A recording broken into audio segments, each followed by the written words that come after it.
மகன் தந்தைக்கு ஆற்றும் உதவி. இவன் தந்தை எண்ணோற்றான் கொல்லும் என் சொல்.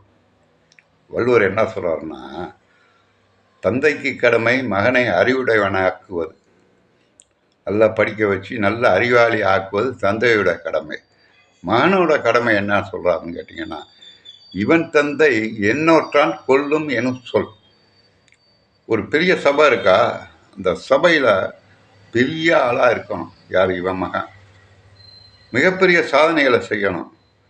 அதெல்லாம் செஞ்சால் பத்தாது, அதை பார்த்தவன் கேட்டவன் வந்து இவன் தந்தைகிட்ட சொல்லணும், எப்பேற்பட்ட மகனை பெற்றிருக்க, மிகப்பெரிய அறிவாளிடாவும் பையன், மிகப்பெரிய சாதனையாளராக வருவான் அப்படின்னு மற்றவன் இவன் காலில் விழுற மாதிரி சொல்லணுமா. புரியுங்களா? இவனே சொல்லிக்க கூடாது, தன் பையன் இப்படி இருக்கான் அப்படி இருக்கான்ட்டு. எவனாச்சும் பார்த்துட்டு வந்து இவன்கிட்ட இந்த மாதிரி போவோம், பையன் பெரிய